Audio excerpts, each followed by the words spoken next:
नमस्कार दोस्तों।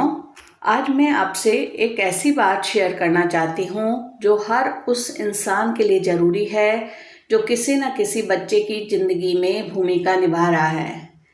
माँ बाप हो, दादा दादी, टीचर, मासी, चाचा, मामा, बुआ, कोई भी।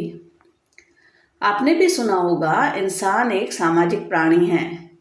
ये बात हम किताबों में पढ़ते हैं, लेकिन इसका असली मतलब क्या है ये कि हम अकेले जी नहीं सकते, क्योंकि इंसान के पास जानवरों या पक्षियों की तरह जन्मजात इंस्टिंक्ट यानी कौशल नहीं होता कि वो खुद ब खुद चलना, बोलना या खाना खाना सीख जाए।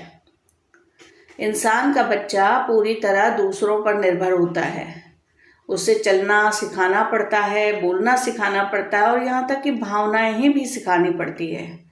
और ये सीखने की यात्रा की शुरुआत होती है घर से, और सबसे पहले माँ बाप से। बच्चे कांच की तरह होते हैं, उन्हें थामना भी कला है और गढ़ना भी। हर बच्चा जन्म से ही सीखना शुरू कर देता है, लेकिन ये सीखना किताबी नहीं बल्कि भावनात्मक, अनुभवात्मक और सबसे गहरे स्तर पर असर डालने वाला होता है। परवरिश सिर्फ कहना नहीं होती, वो एक ऐसा जीवन जीना होता है जिसे देखकर बच्चा सीखता है। यहाँ हम बात करेंगे बचपन के 4 पड़ावों की, जहाँ हर उम्र एक नई जिम्मेदारी, नई चुनौती और एक नई उम्मीद बनकर आती है। पहला पड़ाव शुरुआती 6 साल तक का होता है। इसे बुनियाद रखने की उम्र भी कहते हैं। इस उम्र में बच्चा कुछ नहीं मांगता, बस प्यार, भरोसा और थोड़ी सी सुरक्षा। लेकिन यहीं हम सबसे ज़्यादा गलतियां कर बैठते हैं। बच्चा ठीक से बोल भी नहीं पाता और हम चाहते हैं कि वह शिष्टाचार सीखें, अच्छे से बैठे, दूसरों से नमस्ते कहें और हमारी बातों पर अमल करें। मेहमानों के सामने हम चाहते हैं कि बच्चा वैसा ही बर्ताव करे जैसा हम कहें, और जब वो नहीं कर पाता तो हम कह उठते हैं, इतना बड़ा हो गया और अब भी ये सब। चुप हो जाओ, बड़े बच्चे ऐसे नहीं रोते। इस उम्र में बच्चा शब्द नहीं, संवेदनाएं समझता है। उसे अनुशासन नहीं चाहिए, उसे अपनी भावनाएं खुलेआम जाहिर करने की आज़ादी चाहिए। एक महिला बताती है कि बचपन में उन्हें ज़्यादा बोलने या शैतानी करने पर अंधेरे कमरे में बंद कर दिया जाता था। आज 55 साल की उम्र में भी वो अकेले कमरे में रहने या अकेले लिफ्ट में जाने से डरती हैं। यह डर अब उनका स्वभाव बन चुका है, क्योंकि जो जड़ें बचपन में डाल दी जाती है वही पूरी जिंदगी हमारी पहचान बन जाती हैं। इसलिए बच्चों को डांटिए मत, उन्हें गले लगाइए और कहिए, कोई बात नहीं, मैं हूं ना। गलती करना गलत नहीं होता, उसे सुधारना सिखाना जरूरी होता है। इस उम्र में इमोशंस का बीज बोया जाता है जो आज आगे चलकर पर्सनालिटी बनता है। दूसरा पड़ाव 7 से 12 साल तक की उम्र का, ये आदतें गढ़ने की उम्र होती है। इस उम्र में अब बच्चे को धीरे धीरे अनुशासन और जिम्मेदारी सिखाना जरूरी होता है। लेकिन यहीं हम एक आम गलती कर बैठते हैं। हम फिर से उसे लाड़ प्यार की ओवरडोज देने लगते हैं और उसके काम भी खुद करना शुरू कर देते हैं। यह वो उम्र है जब बच्चा सवाल करता है, दोस्त बनाता है, स्कूल जाता है, यानी अपनी एक अलग पहचान बनाना शुरू करता है। लेकिन इस बदलाव के समय पर भी कई माता पिता अनजाने में कुछ ऐसी गलतियां कर बैठते हैं जो बच्चे की आत्मनिर्भरता को रोक देती है। हर काम उसके लिए कर देना, तू रहने दे मैं कर देती हूँ, या फिर उसे मोबाइल पकड़ा देना लेकिन कोई टाइम टेबल नहीं बनाना। ये मान लेना कि बच्चा थक गया है इसलिए उसे कुछ मत करने दो, जबकि असल में उसके पास ऊर्जा होती है, बस उसे दिशा चाहिए। अगर बच्चा कभी खुद बिस्तर नहीं लगाएगा, कपड़े नहीं समेटेगा, टिफिन नहीं तैयार करेगा, तो जिम्मेदारी और आत्मनिर्भरता कैसे सीखेगा? और जब हम कहते हैं तुमसे तो कुछ होता ही नहीं, तो बच्चा भी मान लेता है कि मुझसे कुछ नहीं हो सकता। उसे छोटे छोटे काम दीजिए, जैसे टेबल लगाना, किताबें संभालना, पानी की बोतल भरना, टिफिन तैयार करना या डस्टिंग करना। और अगर वो ये करता है तो उसे तारीफ भी दीजिए, जैसे कि बहुत बढ़िया किया है तुमने, अरे आज तो तुमने बहुत मेहनत कर दी, ये तो बहुत ही अच्छा लग रहा है। उसकी तुलना किसी से मत करिए। हर बच्चा अलग होता है, उसकी सीखने की रफ्तार भी अलग होती है। उसे खेलने दीजिए, खाना बनाना सिखाइए, पॉकेट मनी दीजिए और समझाइए कि ज़िंदगी सिर्फ स्कूल की किताबों से नहीं, अनुभवों से भी सीखी जाती है। यही असली सीख है। अब बच्चा आपकी बातें नहीं, आपका व्यवहार कॉपी करता है। तीसरा पड़ाव, 13 से 18 साल। इसे सोचने और समझने की उम्र भी कहा जाता है। अब वो बच्चा नहीं रहा, अब वो खुद को बड़ा समझता है। यह वो उम्र है जब वो अपने विचारों, इच्छाओं और पहचान की खोज में होता है। अब वो हर बात पर क्यों पूछता है, आपकी हर बात पर सोचता है क्यों नहीं, और कई बार चुप रहकर भी बहुत कुछ महसूस करता है। कई बार हमारा ये कहना कि मैंने जो कहा है बस वही करो, हम बड़े हैं, हमें ज़्यादा समझ है, ऐसी बातें उसे आपसे और दूर कर देती हैं। अब डांटने से नहीं, समझने से असर होता है।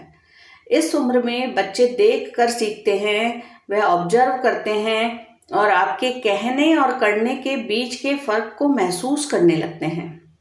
आप खुद फोन पे लगे रहते हैं और उससे कहते हैं फोन मत चलाओ। आप गुस्से में चिल्लाते हैं और उससे कहते हैं शांत रहो। कहना आसान है, लेकिन परवरिश में सबसे ज़्यादा ज़रूरी है खुद वैसा बनना।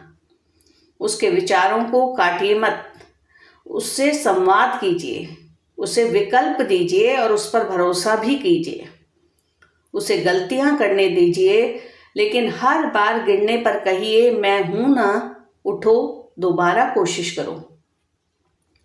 यही उम्र है जब आत्मसम्मान बनता भी है और टूटता भी। अगर आपने उसे बार बार किसी और से तुलना करके नीचा दिखाया, तो या तो वो आपसे दूर चले जाएगा या खुद को कमतर समझने लगेगा। यही वो उम्र है जब बच्चा दोस्त ढूंढता है। अगर आपने उसकी सुनना छोड़ दिया तो वो बाहर से तलाशेगा और वहीं से कई बार भटकाव की शुरुआत होती है।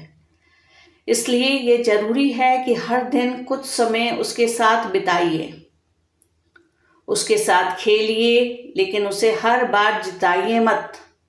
उसे जीतना सिखाइए और उसे हार को अपनाना भी सिखाइए, क्योंकि जिंदगी जब कोई असफलता लाती है तो बच्चा वहां टूट जाता है।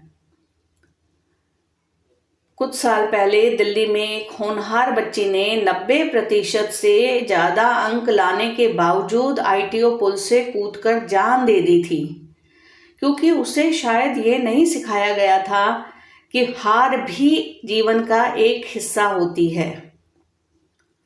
बच्चे को जीत की आदत दीजिए, पर हार से लड़ने की ताकत भी। जब बच्चा आपकी बात माने तब नहीं, जब वह खुद आप जैसा बनने लगे तब समझिए कि आपकी परवरिश असर कर रही है। चौथा पड़ाव, 18 साल के बाद। यह पंख फैलाने की उम्र भी होती है। अब तक आपने उसे उड़ना सिखा दिया है, अब उसके पंख भी मजबूत हो चुके हैं और वो आसमान में उड़ना चाहता है। अब वह बच्चा नहीं, व्यक्ति बन चुका है। उसे अब आज़ादी चाहिए, फैसले लेने की, गलतियां करने की और खुद की जिंदगी जीने की। यह उम्र होती है छोड़ने की, मगर प्यार के साथ। यहाँ आप उसे बांध नहीं सकते। अब अगर आप उसे रोकेंगे तो वो छूटेगा नहीं, टूटेगा। हम सोचते हैं कि अब भी हम वही तय करेंगे जो सही है, क्योंकि हमने ही उसे पाला है।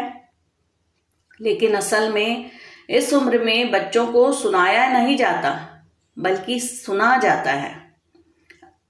आपने अगर उसकी पसंद को नकारा, उसकी राह को गलत कहा, उसकी हर योजना को नासमझी का नाम दिया, तो वो कहेगा नहीं, पर अंदर से टूटता चले जाएगा। इसलिए उसकी पहचान को स्वीकार कीजिए। उसके करियर, रिश्ते, फैसलों को पूरी तरह समर्थन नहीं कर सकते तो कम से कम सम्मान दीजिए। गलत रखे तो रोकिए मत, बस उसके पीछे खड़े रहिए। याद रखिए, अब उसे लकीरों की जरूरत नहीं है, उसे यह यकीन चाहिए कि अगर वह फिसला तो आप पकड़ लेंगे। यह एक सच्चा उदाहरण है। एक लड़का जो इंजीनियरिंग छोड़कर संगीत में जाना चाहता था, उसके माता पिता ने कहा अगर ऐसा किया तो ये घर छोड़ दो, और उसने घर छोड़ दिया। और सालों बाद जब उसका पहला गाना हिट हुआ तो सबसे पहले वह अपने मम्मी पापा को ही सुनाना चाहता था। लेकिन संबंध इतने दूर जा चुके थे कि सिर्फ आंखों में आंसू रह गए। क्या ये जरूरी था? क्या प्यार से नहीं कहा जा सकता था कि हम डरते हैं, लेकिन अगर तुम्हें यकीन है तो हम साथ हैं? 18 साल के बच्चे को रिश्ते की चुप्पी नहीं, आपके विश्वास की सबसे ज्यादा जरूरत होती है। इस उम्र में अगर आपने उसके रास्ते में दीवार खड़ी करी तो वो आगे तो जरूर बढ़ेगा, लेकिन आपकी छांव के बिना। मैं एक टीचर हूँ और मैंने स्कूल में देखा है कि कई बार कक्षा 9th और 10th के बच्चे जूते के फीते नहीं बांध पाते, कमीज के बटन नहीं लगा पाते। क्या ये उनकी गलती है? नहीं, ये परवरिश की ओवर सर्विसिंग का नतीजा है। सब कुछ उनके लिए कर देना आसान है, पर धैर्य के साथ उन्हें सिखाना ये असली चुनौती है। जब बच्चा धीरे धीरे कोई काम करता है तो हम अक्सर कह देते हैं, अरे रहने दो, मैं जल्दी कर देती हूँ। लेकिन हमें सोचना चाहिए, आज वो समय ले रहा है, कल वही काम शायद हमसे भी बेहतर और जल्दी करेगा। बच्चों को काम करते देखना सीखिए। हर बार उनके आगे बढ़ने से पहले हम कदम क्यों बढ़ा देते हैं? उन्हें गिरने दीजिए, उठना सिखाइए। उन्हें खुद बटन लगाने दीजिए, खुद जूते पहनने दीजिए। काम करने का आत्मविश्वास उन्हें तभी मिलेगा। आपने क्या ये कहानी सुनी है? एक आदमी की पहली पत्नी का निधन हो गया। उसकी एक छोटी बेटी थी। उसने दूसरी शादी करी। नई पत्नी उस बच्ची से बहुत प्यार करती थी, हमेशा उसे अपने गोद में लिए रहती, उसे कोई काम करने नहीं देती, हर काम खुद करती थी। लोग कहते थे, वाह क्या सौतेली माँ है, इससे तो असली माँ भी इतना ना करे। लेकिन एक दिन उसने अपने करीबी रिश्तेदार से कहा, मैं इससे प्यार नहीं करती, नफ़रत करती हूँ। मैं चाहती हूँ ये बच्ची कभी कुछ ना सीख पाए, हमेशा दूसरों पर निर्भर रहे।